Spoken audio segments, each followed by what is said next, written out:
I failed in the ethics category, and I do not want that to happen to you. When I was leading, my team clearly told me that I was not doing well in the ethics area. I was not doing what I said I was going to do.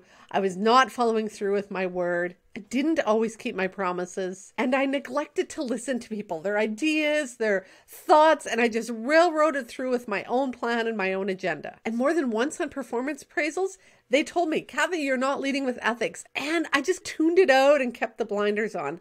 When it happened a third time, and when my team was falling apart, I paused and decided it was time to figure out what integrity meant and why my team felt I wasn't leading with integrity. True to how I learn and figure things out, I hit the dictionary and I started getting the definitions and understanding what integrity meant and starting to pick it apart so that I could rebuild my integrity. To help you lead with integrity, today I'm going to go through some definitions that are going to help you understand what integrity is and how to lead with integrity.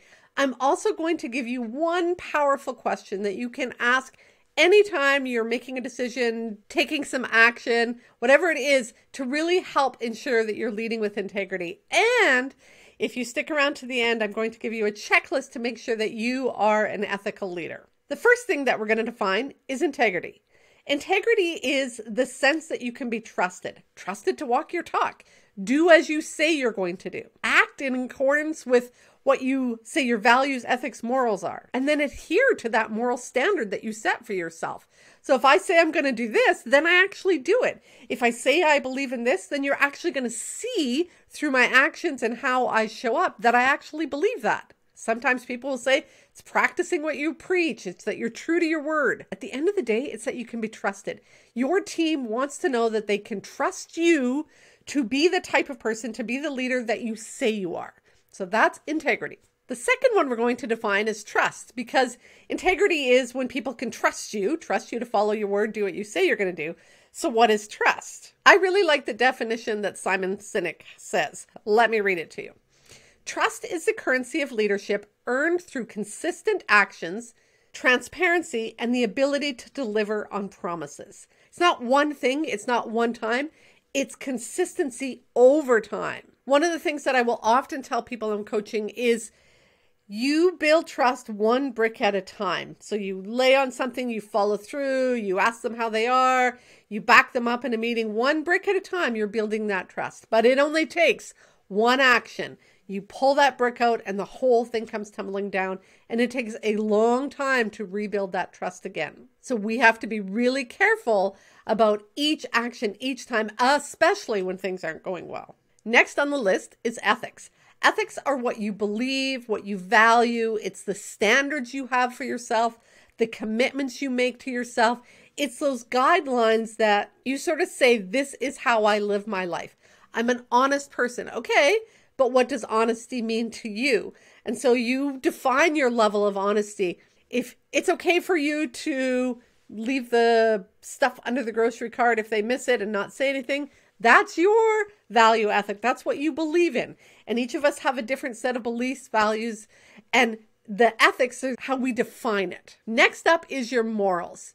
So your ethics is what you believe, what you value, your standards. Your morals is conforming to that. So you live with morality if you conform to those ethics. Your morals is what you do, what you say, how you behave. So you have this set of standards, which is your ethics. Your morals is do you do that? How do you do that? Next, I want to define your moral compass. I use that term often with my clients. Your moral compass is your guide for making decisions, for how you're going to act, how you're going to show up. And it's based on your ethics, your values, your beliefs. If you look sort of at how it guides you over here, ding, ding, ding, ding, your North Star is those things that you strongly believe in. And if you're making a decision that's over here, you're going to feel like you're off. You're going to feel like something's wrong. Your moral compass is what guides you. Think of it as your conscience. Now remember, each of us have a different set of ethics, values, beliefs. So everybody's moral compass isn't the same. We need to use that moral compass, our own, to make our own decisions, our own personal decisions, but also how we lead and how we show up. And we have to have that guideline, that framework, that compass to use to make those decisions. When we tune into our moral compass, it allows us to make those decisions that are right for us, and it allows us to lead in integrity. When I was not leading with integrity, I was not following my moral compass. I wasn't tuned in. I didn't check in. I didn't slow down. I wasn't making conscious decisions. I was just rapidly putting out fires, dealing with everything. And what we need to do is slow down and go, wait a minute. What do I value here? What's important to me? What are my standards in this situation? What am I committing to? Those are the things, when you slow down and ask yourself those questions, help you kind of see if you're aligned with your moral compass. Moral muteness is the next one that I want to define. Moral muteness is when you allow wrongdoings to go unchallenged or unreported. Let me say that again, because when I bring this up with people, it hits, it lands, but it's not something they've heard very often. Moral muteness is when we allow wrongdoings to go unchallenged or unreported. It's when you choose to remain silent. You don't speak up. You don't voice your concern.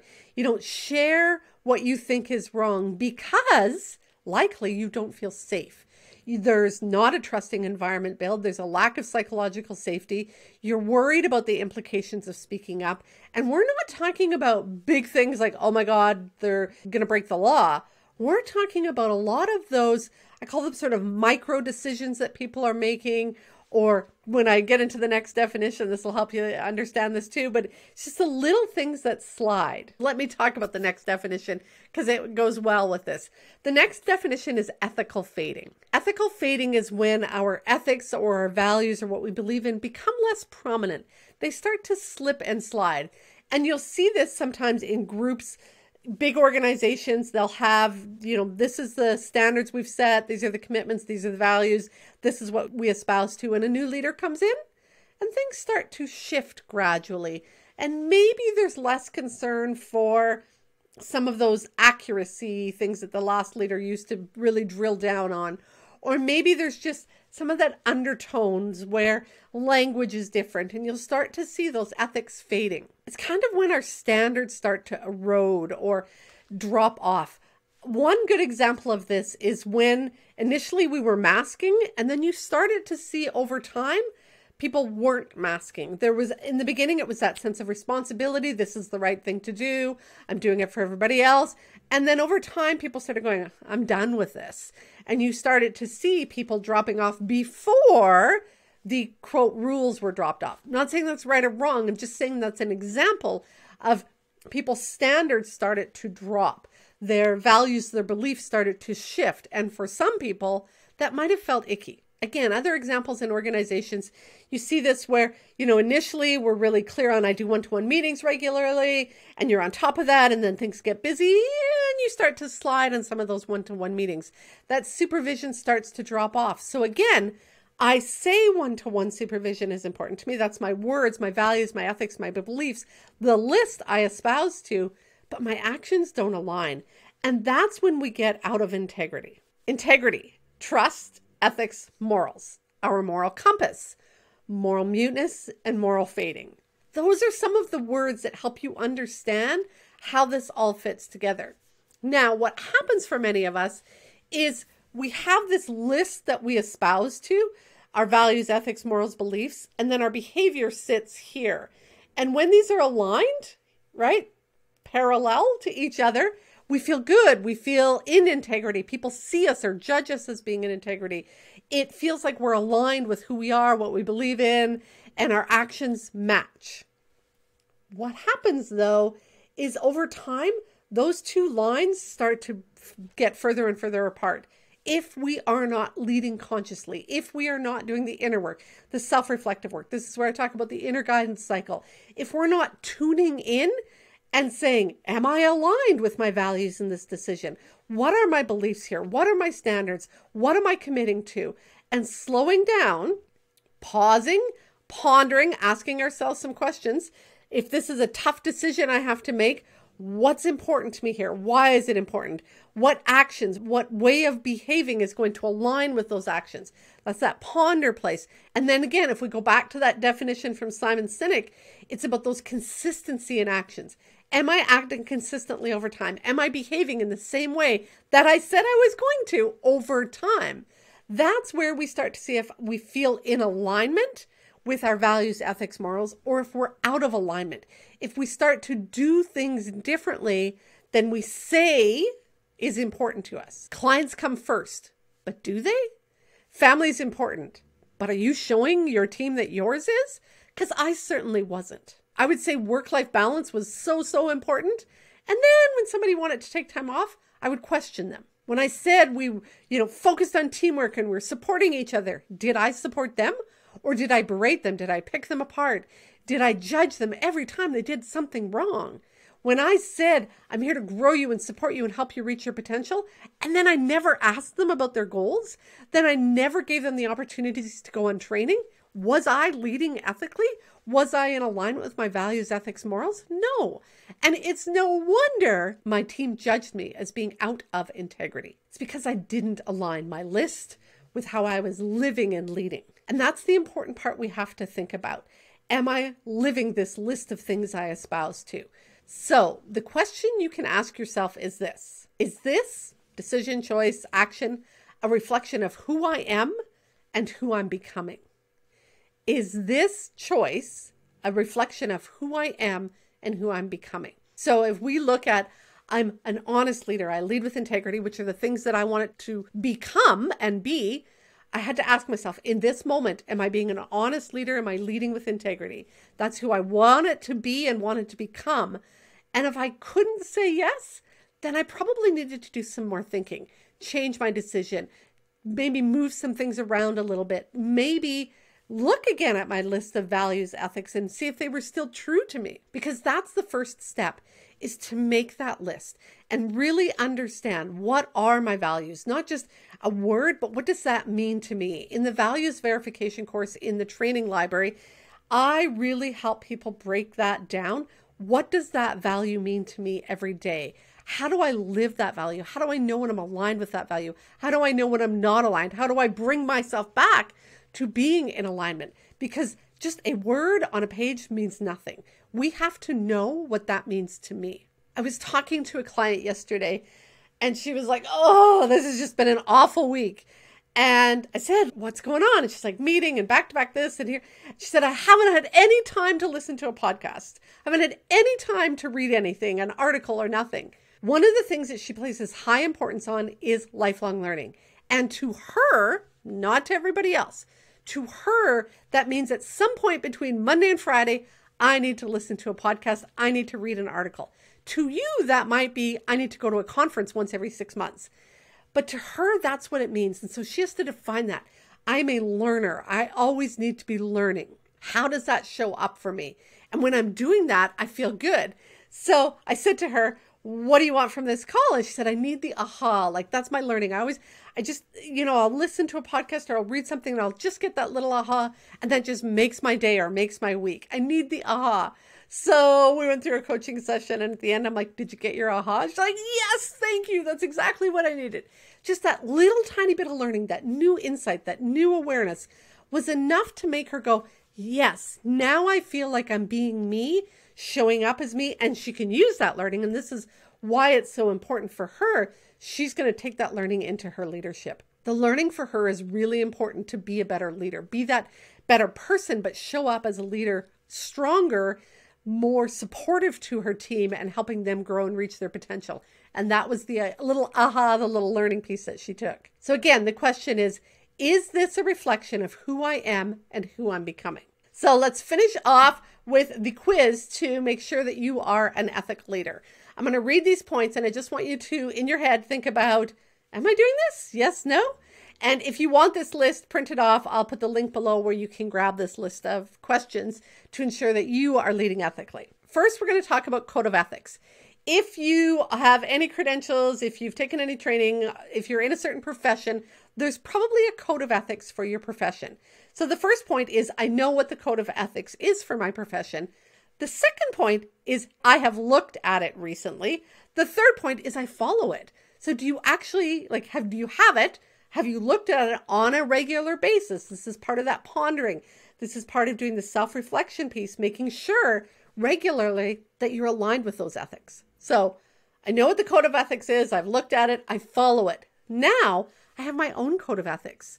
Do you have a list of what's important to you, what your values, ethics, beliefs, morals are? Do you have that list defined, what's important to you? Have I looked at it recently, and do you follow it? So your profession's code of ethics and then your own code of ethics. Second set is the values. I've identified my top 3 values. I have a working definition of my top 3 values. And again, if you need help with that, if you are a member of the training library, go back to values verification course. If you're not a member of the training library, there's a link below to check it out. It's a monthly subscription site so that you get ongoing training from me, access to all the training that I've done inside the library. It helps you stay up to date on your personal professional development, and it gives you access to me as a coach. So you can reach out, ask questions. Once a month, there is a live call where we get to connect with each other, but you also get to get some coaching and support from me. So again, the link is below. All right. I have identified my top 3 values. I have working definitions of my top 3 values. I know my values. I know how my values show up in my day-to-day work, and I have a deeper understanding of my values and how I define them and make work-based decisions. So it's taking those values and really drilling down on them so that you can be sure that you're following those values, living that list again. All right, last section, self-reflection. I regularly make time for self-reflection to clarify where I have aligned my actions with my values, ethics, and morals. And I set regular intentions for my actions and behaviors to realign with my values, ethics, and morals. So you take that time to look at it, make sure that you're aligned, and be intentional on how you're going to behave. When you lead ethically and show up in integrity, you feel better and the people around you trust you. And they trust you to do what you say you're going to do, even in tough times. And that's the important part. We don't want you to just lead well when things are going fine. We want you to step up to the plate when things are going bad and lead with integrity, lead ethically, use your moral compass to make those decisions. Be intentional about how you're interacting, because that's what's going to get you out of survival mode. That's what got me out of survival mode when I started to align with who I was and really get clear on that, understand what integrity meant, morality meant, ethics meant, moral fading meant, all of these definitions we've discussed. And then I started to go, how do I live and lead like that? Because having them listed isn't enough. Your behaviors have to match. That's where you lead with integrity. That's where you develop trust. And that's, my dear, where you move from surviving to thriving in both your leadership and life. Go make the rest of your day awesome. If you want the quiz for that Am I an Ethical Leader? The link is below and you can download that. And if you want to make sure that you're leading your team with integrity and honesty and authenticity, watch this next.